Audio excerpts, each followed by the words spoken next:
안녕하세요. 자기계발TV 조영근입니다. 언젠가 미국의 한 대형 병원에서 효과적인 환자 간호 방법에 대한 재미있는 실험을 했습니다. 첫 번째는 가족이 간호하는 경우, 두 번째는 전문 간병인이 간호하는 경우, 그리고 세 번째는 강아지 한 마리와 같이 있는 경우였습니다. 여러분은 어느 경우가 가장 효과적이었다고 생각을 하십니까? 놀랍게도 강아지 한 마리와 같이 있는 게 가장 효과적이었습니다. 왜 그랬을까요? 환자의 마음이 가장 편안했기 때문입니다. 마음이 편안하면 육체적인 건강도 회복이 훨씬 빨라지죠. 그렇다면 왜 강아지 한 마리와 같이 있는 게 마음이 편했을까요? 환자 입장에서 볼 때 강아지는 마음이 없다고 생각을 했기 때문에 환자의 마음과 강아지의 마음이 부딪힐 일이 없었겠죠. 그런데 사람이 간병을 하게 되면 내 마음과 상대의 마음이 부딪힐 수 있죠. 특히 가까운 가족, 그리고 기대가 클수록 우리는 마음이 부딪힐 가능성이 커진다고 생각을 합니다. 그래서 마음이 부딪히면 상처를 입고 스트레스를 받기 때문에 이걸 회복하기 위해서 상대의 마음을 내 마음에 갖다 맞추려고 하죠. 즉 상대를 변화시키려고 합니다. 그런데 그게 쉽지가 않습니다. 그래서 같이 있기가, 같이 살기가 힘들다고 생각을 합니다. 프랑스의 유명한 철학자 장폴 샤르트르는 타인은 지옥이라고 했습니다. 그런데 타인이 천국이 될 수도 있지 않을까요? 우리가 상대를 만나서 사랑을 하고 우정을 나누는 것은 사실 행복하기 위해서, 어떤 의미에서 천국을 만들기 위해서가 아닐까요? 그리고 처음에 그게 가능했던 것, 그건 내 마음을 상대의 마음에 맞추려고 노력했기 때문이 아닐까 생각을 해봅니다. 그런데 시간이 지나면서 점점 힘들어지는 것은 상대의 마음을 내 마음에 맞추려고 하니까, 즉 상대를 바꾸려고 하니까 힘들다고 생각을 합니다. 그래서 마음과 마음이 부딪혀서 상처가 나고 스트레스를 입게 되고요. 어떻게 해야 될까요? 내 마음을 바꾸는 것입니다. 내 마음을 돌리는 것이라고 생각합니다. 누구나 알지만 쉽게 실천하기는 어렵죠.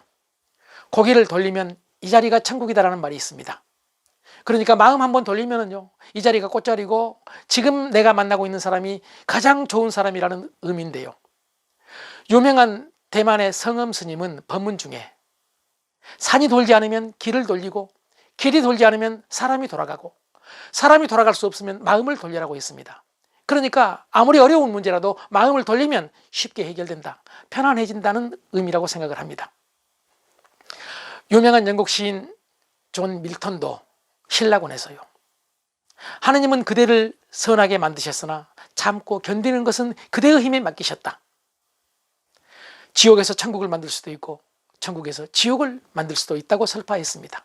이 말은요, 참고 견디면서 마음 한번 돌리면 지옥에서 천국도 만들 수 있다는 의미가 아닐까요? 동서양을 떠나서 종교를 초월해서, 시대를 초월해서 마음의 힘을 강조한 지혜라고 생각합니다. 영국의 수상이었던 윈스턴 처칠은 미래의 제국은 마음의 제국이 될 것이라고 주장을 했습니다. 그런데 지금 마음이 부상하고 있습니다. 세계에서 가장 첨단 기술을 자랑하는 실리콘밸리에서부터 마음, 명상 같은 것들이 지금 부상을 하고 있죠. 이제 마음의 시대가 오고 있는데, 이 마음의 시대는 모두가 평등하게 가지고 있는 마음이라는 자원을 잘 써서 모두가 행복하게 될 수 있다, 이런 희망을 가져봐도 될 것 같습니다. 정리를 해보겠습니다. 그동안 우리는 몸이 중심인 시대, 그리고 몸으로 쏠린 시대를 살았습니다. 이제 몸에서 마음으로, 그러니까 몸과 마음이 균형을 이루는 사회로 바꿔져야 된다, 또 그렇게 가고 있다고 생각을 합니다.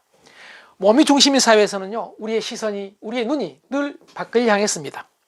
밖을 향하다 보니까 상대와 비교하게 되고, 그리고 늘 경쟁을 하게 됐습니다.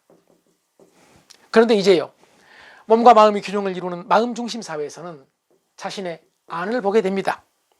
안을 보게 되면 우리는 성찰이 가능해지고, 또한 상대와 협력도 훨씬 쉬워진다고 생각을 합니다. 자, 밖을 보면서 비교하고 경쟁하면서 우리가 추구했던 것은 오직 성장이고 성공이었습니다. 성장 제일주의입니다. 그런데 이제 안을 보게 되면요, 행복이라는 가치가 더 중요해질 수 있다고 생각을 합니다. 자, 우리는 성장만을 바라면서 마음을 잃어버렸습니다. 이걸 저는 마인드리스니스, 제 발음이 좀 됐나요? 마음 놓침이라고 생각을 합니다. 그런데 이제 행복을 찾기 위해서는 마음을 챙겨야 되지 않을까요? 마인드풀리스.